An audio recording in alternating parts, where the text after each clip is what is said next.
Carl, we'll start off with questions from supporters. Got quite a few to get through today. The first one's from Stuart Thompson, and it says, is Faka Palestina going to be fit to play against Toulouse, do you know?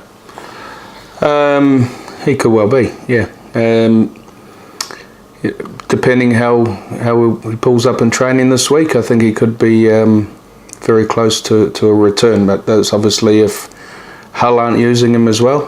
We have to see, first and foremost, he's a Hull player, but I've spoke with Lee Radford, and if he's not getting picked there and he's fit to play, then he'll play for us. And I'm hoping that this week he may be very, very close. Second question's from Philip Scorer. It says, seriously, can the club complain to the RFL about such bad refereeing? Would have thought standing square couldn't be a sin bin offence, but I think it possibly because we're on a team warning. But are you allowed to complain to the RFL about bad refereeing? Listen, the coach can certainly air his views to the RFL, not the club. The coach has got a pathway there and a channel where if he's got any concerns with the refereeing, then he speaks to those bodies at the RFL. But it's hard to answer that.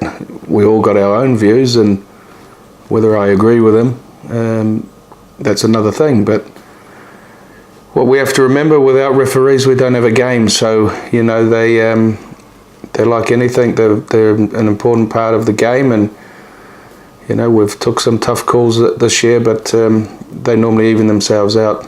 Our fans will say when, and they're probably entitled to. But like I say, Gary's got, he knows the bodies to speak to at the RFL, and if he feels necessary, he'll do that. Coaches don't like normally doing it, but they maybe get to a point where you have to. Third question's from Malcolm Mastel. It says, why did the team never go for psychological increases when leading? For instance, against Barrow, we were 12 up. We got a penalty in front of the posts, and they took the 2 when we played them, making them 3 scores ahead. And we were in a similar situation to Barrow down here when we played against Newcastle. We ran it and didn't score and ended up losing by 2 points. And against Hunslet as well, being 18 points up, maybe could have gone for an easy drop goal to put us 4 scores. What do you think of that? No, I agree. Totally agree.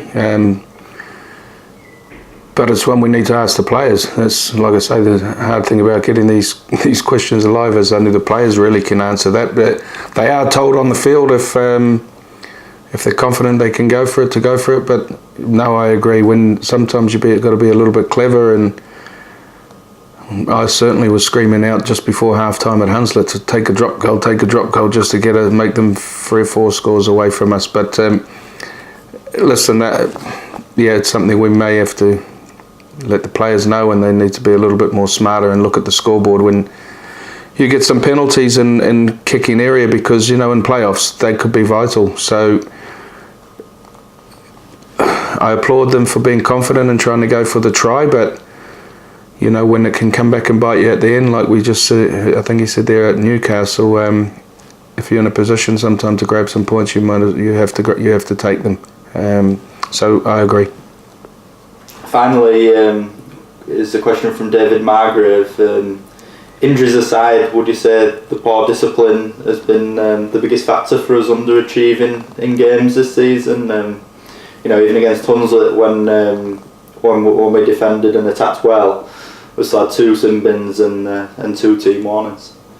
Well, certainly contributes to letting teams back in the games. But again, to players as discipline, we can talk to them, or the coaching staff can talk to them till they're blue in the face about the discipline, and all things happen in the heat of the moment in the game. And we've got one question there asking if we can go and speak to the referees about poor refereeing and not standing square, surely not a sin binning and all that. And then you've got another man saying we've got a poor discipline, but everyone contributes to that discipline, do you know what I mean? So it's some warranted, 100% warranted, and just poor. Others, we're all scratching our heads thinking, is that really a penalty? And we get accused of the discipline, the sin binnings, bad mouthing the referees or back chatting to referees is rubbish. It's unacceptable. So we've got to be clever, got to be smart, and the answer is yes, it definitely contributes to us letting teams back into games. What we do about it is that's up to Gary. Obviously on Friday, Doncaster bounced back with a fantastic win against Hunslet Hawks. A couple of players come back, and Jordan Howden and Kieran Cross in the house, played an exceptional game. Yeah, it was a real satisfying result. I'll put it as the word I'll use. We were under the pump last week, and I said what I had to say, but that result at Hunslet was really, really satisfying for the group, and we are a really tight bunch, and when we hear things and see things, it hurts us all. But one thing I bring here is I make sure we all stick together as one, as a playing group and the coaching staff. We can't influence what people think outside our group. People's entitled to their opinion. They're allowed to say what they want. But one thing's for sure, we'll all stay tight here, and no matter what happens. And Friday, I was really, really proud of the players, immensely proud of them, because we were down to our last 17 players, and them boys who took that field last week, only they knew the reason they played like that. They really pulled something out of the bag for the club.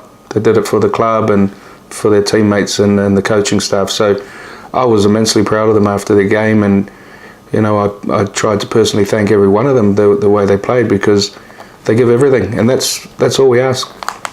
The goal line defence was probably some of the best goal line defence we've seen this season as well. There just seemed to be a massive desire not to let Hunslet score in that match. There was, and like I say again, only the players know what motivated them, or why they got up off the line quick, or why they put in that last ditch tackle. And they need to do that and find that motivation for every game. I think Jordan Howden and the team were a different team totally. Just a la Paul Cook, just leads us around the field, and his kicking game is second to none, and just his game management, when to put the ball out or when to leave the ball in. I think we are a different side with him in the team, and if we can keep him going till the end of the year, and then we get Geordie Hedges back. I said last week we'll be a threat to anyone, and I believe it. This week the boys are really looking forward to the Toulouse game. We respect them. We felt we were a little bit unlucky over there, and the scoreline didn't reflect how well we played. And for a long time they've been saying, we can't wait to play Toulouse at home, just to see if it was a one-off game we pulled off over there and did okay, or how good really are they. And when you play at our ground, and we hope for a real big turnout from the locals, it's not every day that you have a French team here, but talking about discipline and referees, if we can get a big crowd on our side like they do in France, and if the ball's an inch forward and we all let the ref know and we get that call, it could just help us. So, when you're playing a team who's not lost all year, you need all the help you can get. So I'm calling out to all the Donny people to get down to the Keep Mat on Sunday. We're playing a French team who's not lost all year, and we need their help to come and boost the boys on to try and get that victory over them. Obviously, going back to the game in France, a closely fought game. The second half, particularly, Doncaster really came out of the blocks. Do you think perhaps there might have been, a little bit too much respect shown in the first period as to why Toulouse were able to get that lead at the start? Maybe, but one thing we have been doing, all right lately is starting well. So if we can start well and really get into them over here and get some noise behind us from the supporters, we may do something special, because they haven't lost, and they haven't lost for a reason, because they're a really good side, and they're a really good club as well. The people there are fantastic. we're looking forward to welcoming them, and we're looking forward to giving them a real Donny welcome. We'll certainly do that on the paddock, and we'll welcome them upstairs and the directors and that as well. But it's unique. It's a unique game. You know, a French team coming to the Keep Moat doesn't happen every day. So I'm hoping that the town embrace it and they come and support us. You know, we're on the crest there of doing something in the playoffs. So we just need to make that top 5, and like I say, with the players we have at the club, you know, I'm pretty sure in a one-off game they'd do us proud.